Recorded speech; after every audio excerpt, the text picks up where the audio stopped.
अब खबर गाजियाबाद में हुए सूर्य हत्याकांड की, जहां पुलिस 5वें आरोपी की तलाश में ताबड़तोड़ छापेमारी कर रही है।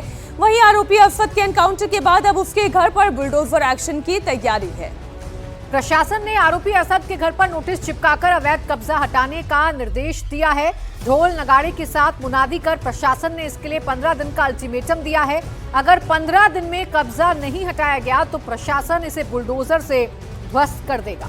बताया जा रहा है कि जिस मकान पर बुलडोजर एक्शन की बात कही गई है वो आरोपी असद के पिता के नाम पर दर्ज है। नोटिस में साफ आदेश है कि आरोपी को 15 दिन के भीतर अपना जवाब देना होगा। अगर प्रशासन ने बुलडोजर कार्रवाई की तो इसका पूरा खर्च भी आरोपी से वसूला जाएगा। 15 दिवस के भीतर उक्त अवैध भवन कब्जे को हटाने अनिच्छा की स्थिति में वैधानिक कार्रवाई करते हुए स्वयं वे हटकर हटा दिया जाएगा। इसके लिए आप स्वयं जिम्मेदार होंगे।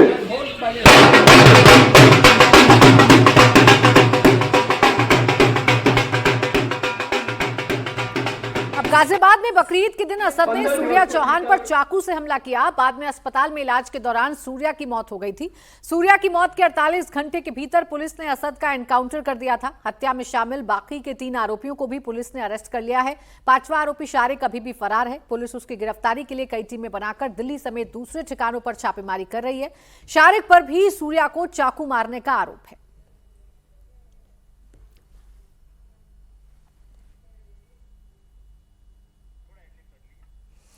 ये तस्वीर आप उस वक्त की देख रहे हैं जब सूर्या के ऊपर ये जानलेवा हमला किया गया था। शारिक वहीं मौजूद था, उसने ये हमला किया और कई सारे और लड़के उसके साथ इस हत्या में शामिल थे।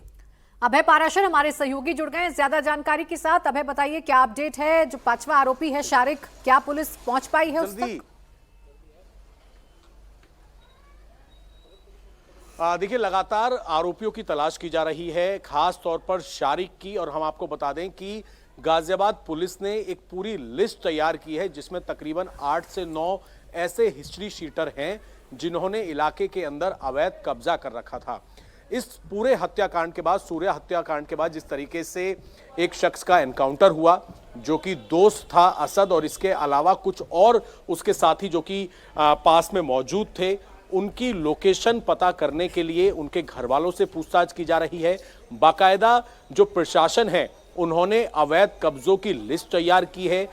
हिस्ट्री शीटर जिनके ऊपर इन्हीं आसपास के थानों के अंदर मुकदमे चल रहे हैं, कई ऐसे आरोपी हैं जिनके ऊपर गैंगस्टर एक्ट लगा हुआ है, उनकी तलाश की जा रही है। पुलिस प्रशासन का साफ तौर पे यह कहना है कि बहुत जल्द अभी लोगों को समय दिया गया है कि अगले 15 दिन के अंदर वो अपना अवैध कब्जा जो है उसको हटा लें। अगर वो नहीं हटाएंगे तो फिर इनको नोटिस दिया गया है उसमें कोर्ट के अंदर जवाब देने के बाद बुलडोजर एक्शन किया जाएगा। तो साफ तौर पर बहुत स्ट्रिक्ट निर्देश हैं, जिस तरीके से हमने बिजनौर के अंदर धामपुर में कल भी देखा था। अभी आप रहे हमारे साथ, एक और खबर इसी से जुड़ी हुई दर्शकों को दे दें। सूर्या हत्याकांड के बाद हुए एनकाउंटर पर सवाल उठाने वालों को मुख्यमंत्री योगी आदित्यनाथ ने करारा जवाब दिया है।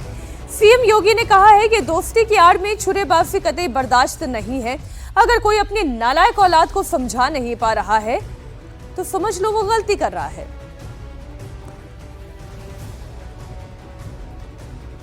आपने देखा होगा बकरीद के अवसर पर किस किस प्रकार की हरकतें हो रही थी। वो तो गनीमत है कि सरकार ने पहले से ही कदम उठाए हुए हैं। और दोस्ती, कैसी दोस्ती आपने भी गाजियाबाद में देखा होगा।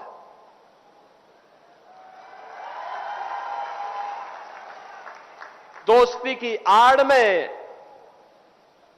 छुरेबाजी स्वीकार्य नहीं और कतई स्वीकार्य नहीं होगा। अगर कोई अपनी नालायक औलाद को समझा नहीं पा रहा है तो समझो कि गलती कर रहा है। थोड़ा देखते हैं। झांसी के बागेश्वर धाम के पीठाधीश्वर पंडित धीरेन्द्र कृष्ण शास्त्री ने गाजियाबाद में 11वीं के छात्र सूर्या चौहान की हत्या पर बड़ा बयान दिया। बाबा बागेश्वर ने सूर्या की हत्या को हिंदुओं का दुर्भाग्य बताया। बाबा बागेश्वर ने कहा कि अगर हिंदू एक होगा तो कोई भी बाल बाका नहीं कर सकेगा। सूर्या के आरोपी असद के एनकाउंटर में मारे जाने पर कहा कि योगी की पुलिस ने जो किया वो बहुत अच्छा किया। इसीलिए तो हम सदैव हिंदुओं को जगाते रहते, ये देश का दुर्भाग्य है जो सूर्या नाम के बालक की हत्या की गई है दिखाने के नाम पर। यही हिंदुओं का दुर्भाग्य है। यदि तुम एक नहीं रहोगे तो उनके अंदर न दया है, न करुणा है, न प्रेम है। और हिंदू एक होगा तो एक भी हिंदू का बाल बांका नहीं। योगी पुलिस ने जो काम किया बहुत अच्छा किया। अब दिल्ली में क्राइम आउट ऑफ कंट्रोल होता जा रहा है। पिछले 24 घंटे में 4 बड़ी वारदातों को अंजाम दिया गया। दिल्ली के न्यू उस्मानपुर इलाके में एक नाबालिग लड़के की चाकू मारकर हत्या कर दी गई। वारदात को अंजाम देने वाले 6 से 7 आरोपी थे, जिन्होंने नाबालिग को दौड़ाकर चाकुओं से वार कर मौत के घाट उतार दिया। तो वहीं दिल्ली के मुखर्जी नगर में युवक की कैंची से हमला कर हत्या कर दी गई, जबकि साकेत में बिल्डर के घर पर बदमाशों ने ताबड़तोड़ फायरिंग की।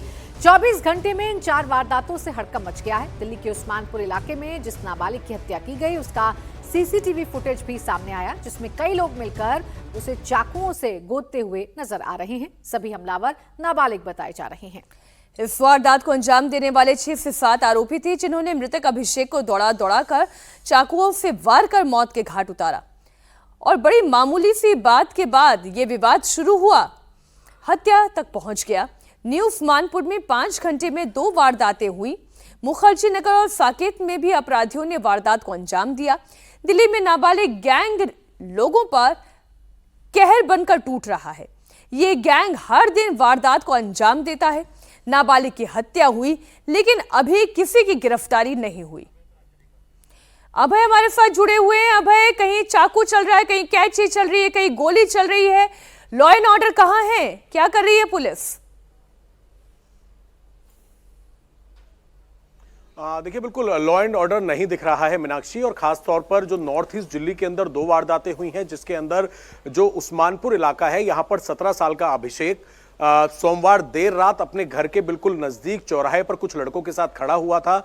2 से 3 दिन पहले इलाके के ही इसके जानकार कुछ लड़कों के साथ, जिसमें एक निक्की नाम का लड़का है, वो बालिग है, उसकी उम्र 21 साल है, किसी बात पर इनका आपसी विवाद हुआ और कल अचानक से निक्की अपने कुछ साथियों के साथ पहुंचा, जिसमें कुछ नाबालिग लड़के भी मौजूद थे। अभिषेक, जो कि सीसीटीवी फुटेज में दिख रहा है, लाल रंग की टी-शर्ट में वहां पर खड़ा हुआ है, उसे अचानक से घेरा जाता है और ताबड़तोड़ उसके ऊपर चाकू से हमला कर दिया जाता है। मीनाक्षी, इस खबर में अपडेट यह है कि इस पूरे केस के अंदर निक्की नाम का एक लड़का, जिसकी उम्र 21 साल है, उसको पुलिस ने अरेस्ट करा है। साथ ही 2 नाबालिग लड़के इस पूरे हत्याकांड में शामिल थे, उनको भी पुलिस ने हिरासत में ले लिया है। तो इसी के चलते एक और जो नॉर्थ ईस्ट की घटना है, वहां पर 2 ग्रुप्स के अंदर आपस में फायरिंग हुई, जिसमें एक 5 साल के बच्चे के पैर में गोली लग गई थी। उसको फिलहाल अस्पताल में भर्ती कराया गया है। यही बरकरार है कि पुलिस का जो डर है वो इन बदमाशों में क्यों नहीं है, और एक के बाद एक ऐसी वारदातों से दिल्ली क्यों दहल रही है। शुक्रिया आपका